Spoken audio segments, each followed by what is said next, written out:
If you believe that the way you think has some effect on your life, and you think the same thoughts every day, 90% of most people think the same thoughts as they did yesterday. Would you agree then that if you're not waking up every morning being defined by some vision of your future, then pretty much you are going to be living by the memories of your past, and you will be predictable in your life? Yes or no? Because the brain is a record of the past. And so, if you're not creating a new future, is it possible that you believe in your past more than you believe in your future? And is it possible then that many people don't want to create a new future because they're more in love with their past than they are with their future? In fact, they romance their past every single day. So then is it possible then that that person in the same brain circuitry and the same emotions of the past are viewing their life through the lens of the past? And they're not seeing things how they are. They're actually perceiving and seeing things how they are. And they're telling a story in their mind that's actually causing them to perceive life equal to that story. Are you with me still? So then you ask that person, so why are you this way? And they say, I'm so glad you asked because I get to talk about my past. And as they talk about the incidents in their past, would you agree then that they're saying, that was the event that changed me, and I haven't actually been able to change since that event. That event has defined me as the person I am today. Yes or no? Now, the research on memory says after a period of time, that story that they tell of their past, 50% of it isn't even the truth. So they're making stuff up. They are reliving a miserable life they never even had, just to reaffirm, to recreate the emotions, to excuse themselves from changing. So then most people then, they may say with the 5% of their conscious mind, I want a new life, I want a new relationship, I want a new career, or I am healthy. But if 95% of who they are is subconsciously programmed into the past, then that thought of their health, that thought of their wealth is never going to make it to the body, because the body is programmed into the past. How many people understand? So then if you teach a person then how to be defined by a vision of the future instead of the memories of the past, then they would have to really start thinking differently. Would you agree? They would have to start making different choices than the choices that they always make. Yes or no? They're going to have to start doing different things and breaking certain habits. And that's going to be uncomfortable. Yes or no? Because the body's going to say, why are we doing this? It's so much more fun suffering than going out for a walk into joy. I don't know if I believe in joy. I believe in suffering. The body goes back. And so then a person would have to stop talking certain ways. They would have to start staying away from certain experiences with certain people.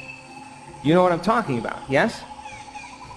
And they would have to examine their emotional state every single day. They'd have to stay conscious of their emotional state, because the moment they started feeling suffering, they just disconnected from the energy of their future. They're back to the energy and the emotions of their past. So then, teaching people then how to be defined by a vision of the future every single day means they're going to be uncomfortable. it's going to be unfamiliar. There's going to be some uncertainty, and you may not be able to predict the next moment because you're no longer feeling like you.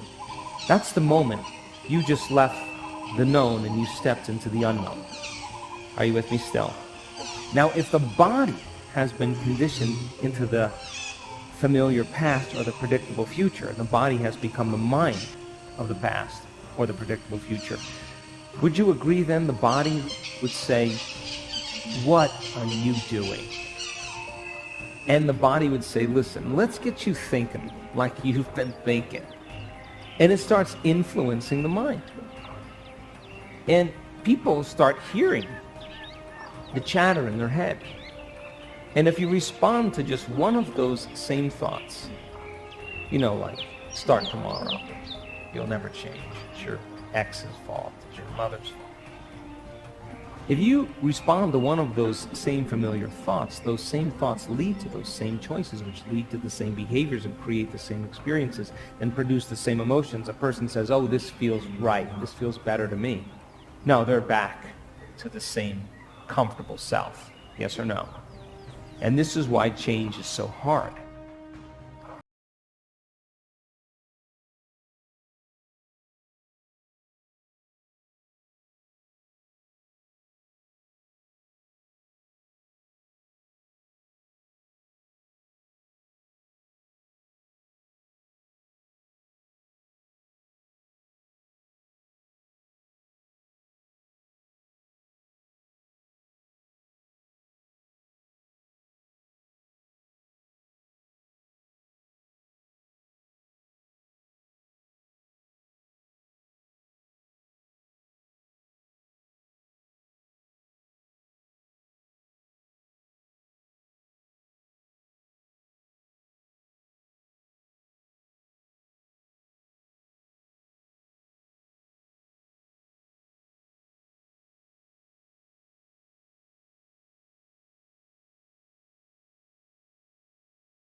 By your subjective self. And if meditation means to become familiar with, then the more familiar you become with, "I can't, I want to quit, this is too hard," the more aware that that is a thought standing in the way between you and something that you truly want, you'll listen less to that voice in your head in your waking day. Would you agree? And if you just said, "It's 10 o'clock. I haven't complained all morning. It's getting really hard. I just want to stop that lady and just suffer and complain with her just about something. If you became conscious that your body wanted to do that, would you agree then that would be a victory in your day? And those victories add up. Would you agree? And what if, you associate that person that's your best friend with suffering, and the moment you see them, your body just goes, oh, this is going to be so good. Stimulus, I'm waiting for the response. The body is going to start saying, complain, complain, complain.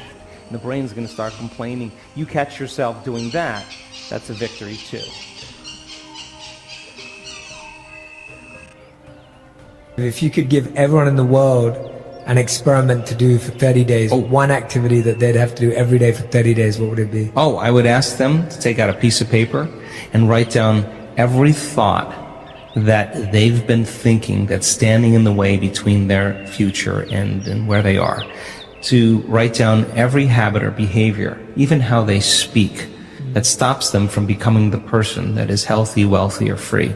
And then to begin to recognize the emotions that keep them in the same state of being every single day, and become so conscious of those thoughts, behaviors, and emotions that they wouldn't let any of them slip by unnoticed by them.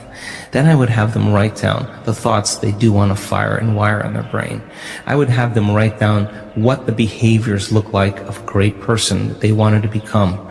And I would have them practice thinking about it and practice rehearsing it. And then I would say to them, what emotions would you feel when your future happened? Because you have to teach your body emotionally what that future feels like before it happens. And every day, if you practice that diligently and sincerely, and just become conscious of who you no longer want to be, and keep becoming conscious of who you do want to be, you should begin to see evidence in your life. And when it comes in a way that you least expect, that surprises you and leaves no doubt that it's come from a greater mind, then you'll be inspired to do it again. And now we believe we're more the creators of our lives and less of the victims of our lives.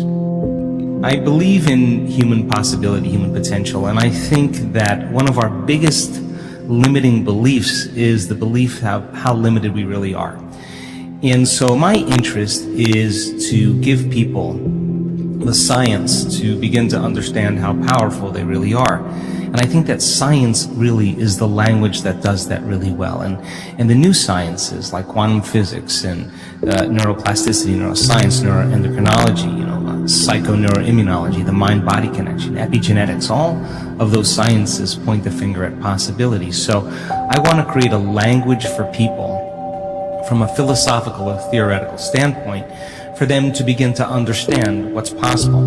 But then I want to be able to have those people begin to wire that information in their brain completely, because learning is making new connections, right, in the brain. But remembering is maintaining and sustaining those connections, and it's so much easier to lose our vision than to remember it, right? So then we have to begin to hardwire the brain, or install the neurological hardware in preparation for an experience. So the more people understand what they're doing and why, then the how gets easier. The prize of an experience is an emotion. And once you start feeling unlimited, once you start feeling abundant, once you start feeling worthy, now you're teaching your body chemically to understand what your mind has intellectually understood. So knowledge is for the mind and experiences for the body, and people begin to embody the truth of that philosophy. Now, if they can repeat it over and over again, it'll become innate in them. It'll become natural, second nature, will become easy. They'll begin to master that philosophy. So I want people to begin to understand that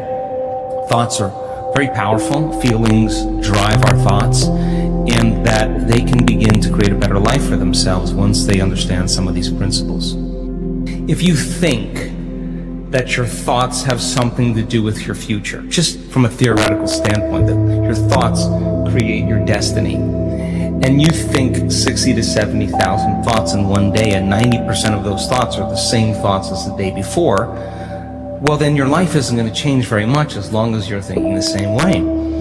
And those same thoughts lead to the same choices. The same choices lead to the same behaviors. The The same behaviors create the exact same experiences, and we anticipate the same feelings or emotions from those experiences, and those emotions are the payoff that drive our very same thoughts. Well, our biology, our neurocircuitry, our neurochemistry, our hormones, and even our gene expression will be equal to how we think, how we act, and how we feel. And how we think, how we act, and how we feel is called our personality. And our personality creates our personal reality. That's it.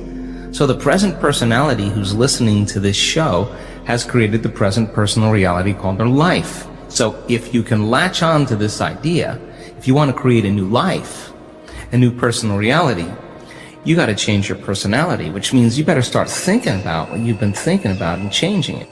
You begin to become conscious of your unconscious actions or habits or behaviors and modify them. And then we have to begin to look at the emotions that we live by every single day that keep us connected to the past and decide, do these emotions belong in our future?